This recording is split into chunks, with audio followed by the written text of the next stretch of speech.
Let me hide myself in thee. Welcome to the Steady Anchor Podcast, a podcast on Christian faith and practice, highlighting doctrine and discipleship in the local church. I'm Luke, and welcome to the show. Hello, and welcome back to the Steady Anchor Podcast. I am Luke, your host. Today is the 13th part of our journey through the book of Proverbs. So today we're going to be going through Proverbs chapter 13, reading the chapter, spending about 10 minutes to look through it, listen to it, see where God would teach us today, and hopefully apply this to our day and live in a bit of wisdom. So going into the text from the ESV, Proverbs chapter 13. A wise son hears his father's instruction, but a scoffer does not listen to rebuke. From the fruit of his mouth a man eats what is good, but the desire of the treacherous is for violence. Whoever guards his mouth preserves his life, but he who opens wide his lips comes to ruin. The soul of the sluggard craves and gets nothing, while the soul of the diligent is richly supplied. The righteous hates falsehood, but the wicked brings shame and disgrace. The righteousness guards him whose way is blameless, but sin overthrows the wicked. One pretends to be rich, yet has nothing. Another pretends to be poor, yet has great wealth. The ransom of a man's life is his wealth, but a poor man hears no threat. The light of the righteous rejoices, but the lamp of the wicked will be put out. By insolence comes nothing but strife, but with those who take advice is wisdom. Wealth gained hastily will dwindle, but whoever gains little by little will increase it. Hope deferred makes the heart sick, but a desire fulfilled is a tree of life. The teaching of the wise is a fountain of life, that one may turn away from the snares of death. Good sense wins favor, but the way of the treacherous is their ruin. Every prudent man acts with knowledge, but a fool flaunts his folly. A wicked messenger falls into trouble, but a faithful envoy brings healing. Poverty and disgrace come upon him who ignores instruction, but whoever heeds reproof is honored. A desire fulfilled is sweet to the soul, but to turn away from evil is abomination to fools.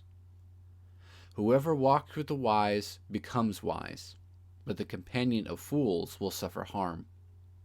Disaster pursues sinners, but the righteous are rewarded with good.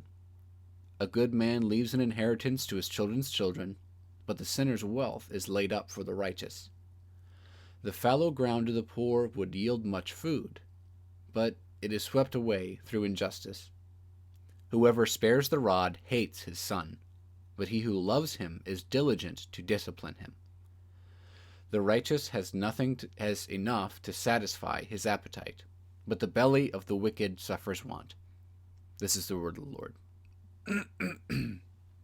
So we see in chapter 13, continuing through with Solomon's statements, his general proverbs and words of wisdom, his principles for living a godly, holy, and successful life. We start again with the recurring theme that a wise son is one who listens to his parents. He's the one who heeds instruction. He's the one who enjoys and loves wisdom, who seeks after, who hides these things in his heart so that he does not forget them. The wise son is the one who honors his parents by being a blessing to them. From the fruit of his mouth a man eats what is good. It is because when we speak what is good, when we speak what is true, we live by those things. If we speak in ways that make peace, in ways that make friends, in ways that do good to others, then we will not incur the discipline or the punishment for saying and living wicked things. We see also that righteousness, again, hates falsehood. Righteousness hates falsehood, and the wicked brings shame and disgrace. For the righteous person, our call is to speak truth, to care about what is true, what is good, and to deny what is false, to denounce what is false. Paul talks a lot to Timothy and Titus in the pastoral epistles, 1st and 2nd Timothy and the book of Titus, about sound teaching, the importance of sound teaching, the importance of truth. That it's not enough to just say, well, we have some disagreements, but let's not argue about it for the sake of peace, because that's not, No, what Paul instructs is to diligently teach what is good and true, what accords with sound doctrine. And for us as Christians, our duty is to propagate and propel the truth, to proclaim the truth, even if it's not popular, even if it's contested. As much as we know and understand Scripture, as much as the Spirit has enlightened us to its contents, we must proclaim what it says. We must proclaim and defend the truth. We must, as Christians, be people of truth.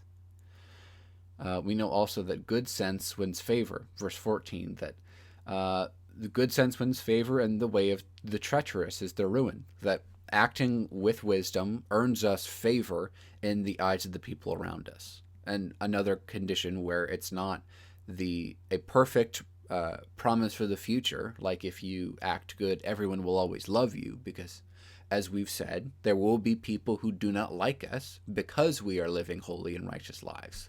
They will distrust us, they will persecute us because we claim the name of Christ. But in general, we should be looking to be people who have good sense, because in having good sense, people will not have this extra ammo to bring against us. They will not have things to accuse us for, and they will see the way that we live, and God will be glorified through that. Jesus says on the Sermon on the Mount that people will see your good works and give glory to your Father who is in heaven. We also see that those who walk with the wise will become wise.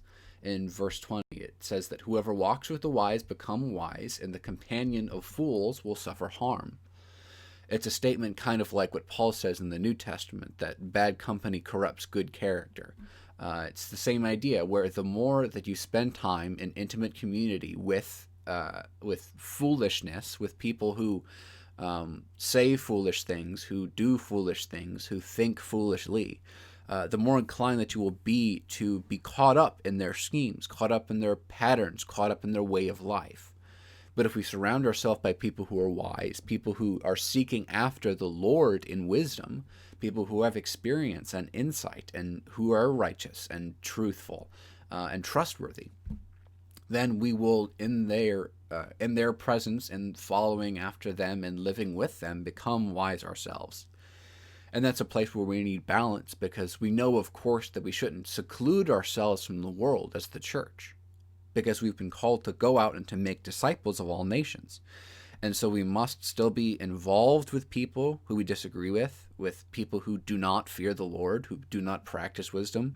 We must still reach out to them and love them and live in their presence. But it's important that we are surrounded primarily, our closest confidants are the people who fear the Lord, who have wisdom, and who can lead us in that right direction.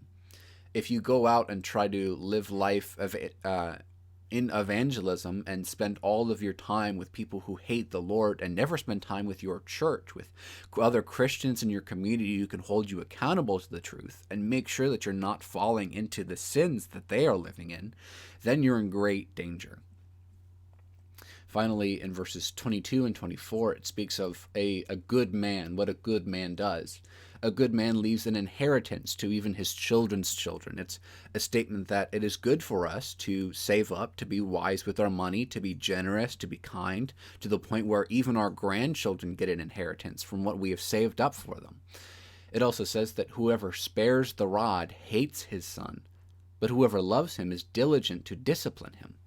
In an age where correction and discipline are kind of bad words, like we don't want to talk about correction, we don't want to talk about discipline, we certainly don't want to talk about stuff like spanking. Well, Solomon has no such worries. He says that if you do not discipline your son, now it doesn't necessarily have to be in the way that he prescribes, like you don't have to get a rod or a stick to discipline your child to love them.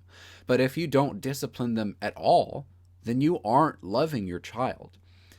If you do not discipline your child, you are not raising them in the fear and admonition of the Lord, which is what we are commanded to do. You are not setting them up for obedience and righteousness later in life. If you are not disciplining them, in grace and mercy, then you do not love them as the Lord has called you to love them, because you are setting them up for disobedience and failure in the future. The one who loves his son is diligent to discipline him. So that's all we have for today. I hope this episode blesses you.